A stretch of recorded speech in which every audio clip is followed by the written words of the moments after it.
Welcome back to the channel, everyone. And if you're new here, my name's Victor, and today I'm going to be talking about the dark side of being self-employed, and more specifically being a freelance videographer, editor, VFX artist, what have you. So I've been doing this a little over 2 years now, full-time freelance, no other work on the side.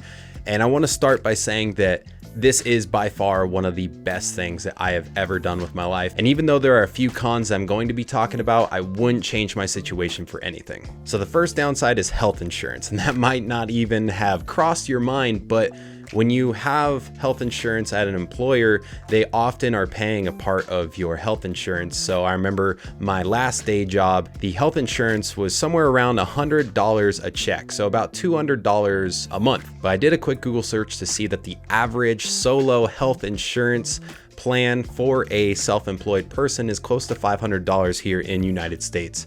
And then if you have a significant other and a family, then it goes upwards of $1,000 and it gets super pricey. And I also know from one of my friends who is self-employed, back when it was just him and his wife, it was something like $950 a month. And if you're just starting out, that can be a very daunting number. If you live in the United States, however, and you probably already know this if you're in this situation, but you are allowed to be on your parents' health insurance until you're 26, which is what I've been doing, and I'm about to turn 26 now.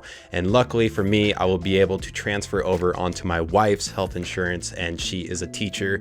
So luckily I don't have to worry about this specific thing, but if you are looking to freelance, that is a huge downside. Health insurance is incredibly expensive. And the second downside, which is by far the most painful one for me, it's the taxes. Doing taxes when you're self-employed is not only a headache, but it's super expensive. That is something that's kind of nice about your day job, is that they just automatically take out these taxes. But when you're doing this freelance videography, you have to take out the taxes yourself. So I pay estimated quarterly taxes, and I just, right now, where I'm at with my business, I just pay 20% of my income, which hurts. So about every 3 months, I'm paying thousands of dollars to the government. And when you're looking at your bank account, you're like, oh yeah, I've got all this money. This is great. And then you just kind of forget that those taxes are coming up.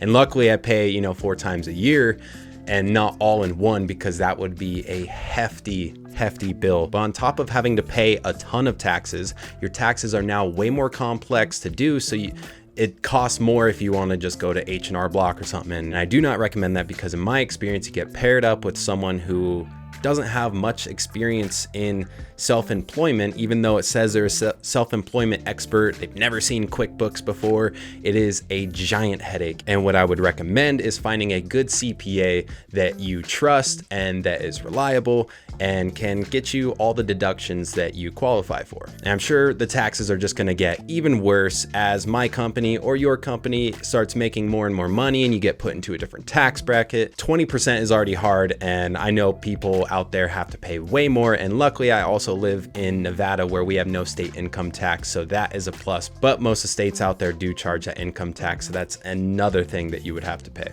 Now, a third dark side to being a freelancer is your income can be all over the place. It is pretty wild. I keep track of my income in my notes and also in my QuickBooks, but to give you an example, this month, June 2021, I made 10 grand, and last year, June 2020, I made not even 2 grand. And yes, a little bit had to do with the pandemic, but it's often 2,000 to 3,000 up and down. It's all over the place. And people will ask me every now and then how much I make, and I'm just like, I don't even know what the average would be. It's seriously all over the place. And summer tends to be my busiest time with wedding season and all that. It can be unpredictable, and you need to plan accordingly for that stuff.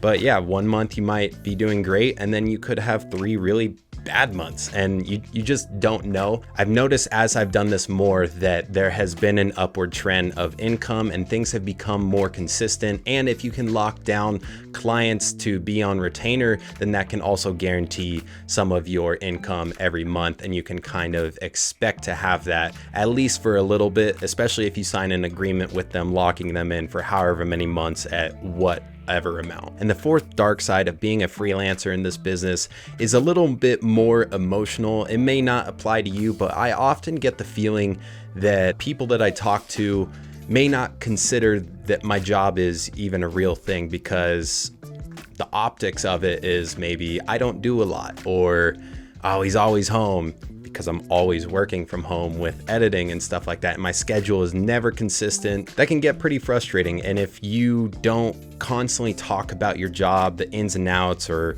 boast about your successes, then that might be the perception of you by some of the people around you. And if you're experiencing that, I would just like to encourage you to just, keep your head down, keep grinding. They will find out one way or another, and you can just let your work speak for itself. And those are the 4 downsides that I could think of in my own experience of being a freelancer. And like I said, there are a million upsides, and those downsides don't even come close to swaying me out of what I am doing. So in the future, I'm definitely going to be making a video on the upsides of being a freelancer in this industry. And I hope you guys enjoyed this video and learned something and maybe felt some encouragement. Comment what you thought down below, and then subscribe if you haven't already, and I'll see you in the next one.